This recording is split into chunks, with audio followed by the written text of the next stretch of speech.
우리는 어디에서 왔으며 죽으면 어디로 가는 것일까? 사후 세계는 종교나 철학적인 입장에 따라 매우 다양한 이야기가 존재한다. 기독교에서는 생전 자신의 행동에 따라 죽은 후 영혼이 천국이나 지옥 혹은 연옥과 같은 장소로 이동해 심판받는다고 믿고 있으며, 불교에서는 자신이 지은 업에 따라 다음 생에 다시 태어나는 윤회를 거듭한다고 믿는다. 태초부터 인류는 이러한 사후 세계에 대한 호기심을 가지고 있었으며, 때문에 기독교나 불교의 승려뿐만이 아닌 기타 여러 종교에서도 이러한 궁금증을 해소하기 위해 임사체험과 유체이탈에 대한 연구는 물론 심지어는 자신들을 직접 극한 상황으로 몰아 고의적으로 죽음을 경험하는 경우도 있었다.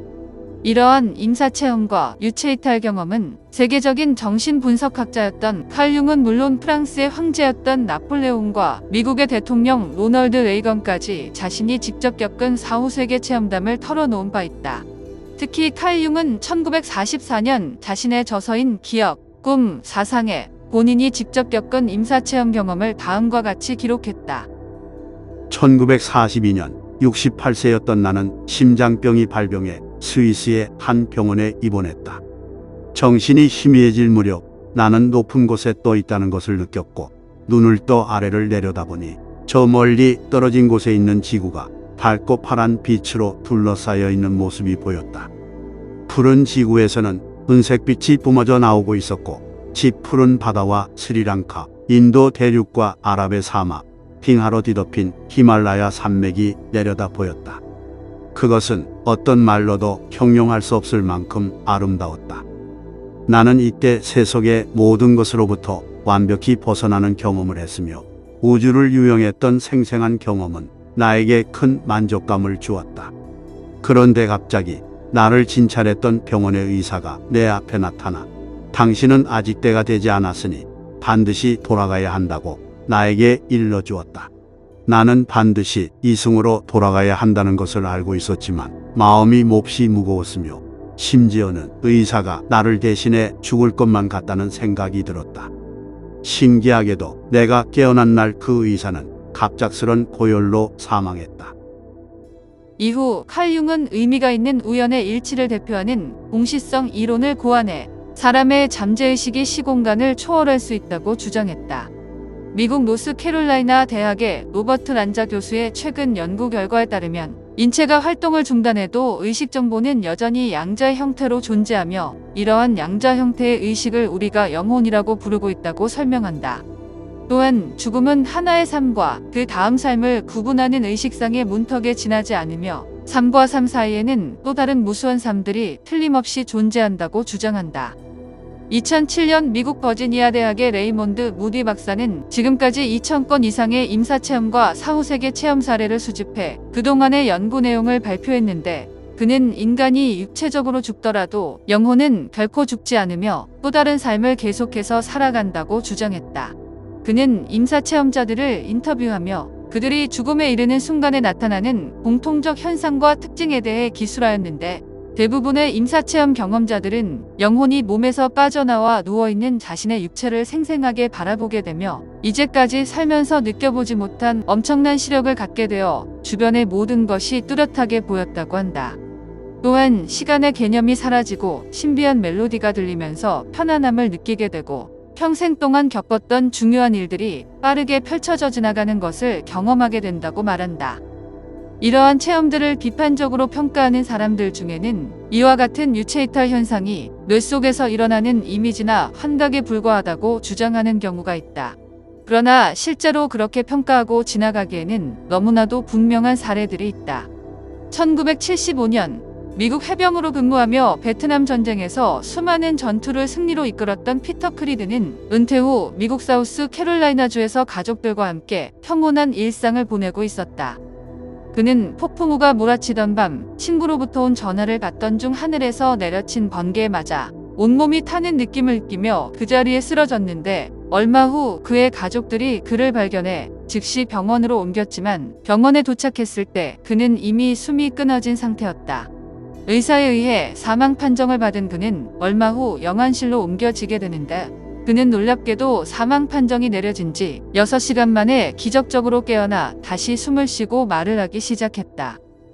그는 죽음에서 돌아온 후 놀랍게도 사망 이후의 기억이 오히려 자신이 살아있을 때보다도 더욱 생생했다고 주장했으며 죽음을 맞을 당시 자신의 영혼이 육체를 벗어나 바닥 위에 쓰러져 있는 자신을 직접 보았다고 설명했다. 또한 그는 이웃들이 자신을 깨우기 위해 인공호흡을 하는 장면과 그들의 옷차림까지 매우 생생하게 증언했으며 자신을 병원으로 옮겼던 차량의 번호판 번호까지 정확히 기억하고 있었다. 그는 이후 눈앞에 밝은 빛이 보이기 시작하며 황홀감에 빠져들자 그 빛 속으로 빨려 들어가게 되었다고 설명하며 매우 신기한 이야기를 들려주었는데 그 내용은 다음과 같다. 내가 빛나는 긴 터널을 거의 다 지날 때쯤 갑자기 주위가 어두워지며 맞은편에 또 다른 어두운 터널이 생겨났다. 그 어둠 속에서 여러 명의 사람들이 나타났는데 그들은 내가 베트남전에서 사살했던 베트남인들이었다. 그들은 무섭게 눈을 부릅뜨고 나를 향해 다가오고 있었으며 나는 그들을 피해 필사적으로 달아나려 했지만 그들은 나의 손과 발을 잡고 억지로 나를 끌며 그 어두운 구멍 속 어디론가 끌고 가려 했다. 나는 소리를 내보았지만 허공에 퍼질 뿐이었고 내 몸은 힘이 빠지며 그 기분 나쁜 어두운 구멍 쪽으로 빨려 들어가고 있었다. 그때 반대쪽 저 멀리 어딘가에서 눈부신 빛이 새어나오며 알 수 없는 우르릉거리는 소리가 나기 시작했다. 나는 그곳을 향해 손을 뻗었고 누군가 따뜻한 손으로 나의 손을 잡아주었다. 그 순간 나를 끌고 가던 그들은 그 눈부신 빛과 천둥 같은 소리에 놀라 어디론가 사라져버렸다.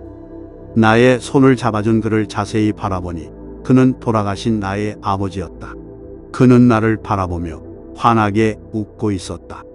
그 순간 나는 그와 함께하고 싶다는 생각뿐이었으며 세상에서 느껴본 적 없는 위로감을 느꼈다. 그러나 아버지는 내 사랑하는 아들아, 너는 아직 이곳으로 오면 안 된다. 온 힘을 다해 돌아가거라. 그리고 후회 없는 삶을 살거라라는 말과 함께 나를 다시 이승으로 돌려보냈다. 그 순간 나는 눈물을 흘리며 깨어났고 이 생생한 경험은 나의 삶과 내 주위의 모든 것들을 다시 보게 되는 계기가 되었다. 이 사건을 계기로 피터 크리드는 영혼과 사후세계의 존재에 대한 확신을 가질 수 있었다고 한다. 정신분석학자 칼 융은 말년에 본인의 생애에 대한 인터뷰를 하던 중 죽음에 대한 질문에 대해 이렇게 답했다고 한다. 나는 영원히 시공간을 초월할 수 있다는 사실을 명확히 알고 있다. 육체가 늙어도 영혼은 젊은 사람과 동일하지만 인간은 나이가 들수록 자신의 인생이 얼마 남지 않았다고 생각하며 스스로 자포자기한다. 이는 본인의 영혼을 부패시키는 행위이다. 과거에 안주하면 스스로의 정신은 이미 과거로 간 것이고 현재의 정신은 없는 것이며 이는 정신적으로는 이미 죽었다고 할 수 있다. 따라서 인간은 하루하루를 현재와 미래를 바라보며 살아야 한다. 그래야 본인의 정신이 현재와 미래에 있게 되는 것이며 이것이야말로 영원히 시공간을 초월할 수 있는 최고의 훈련법이다.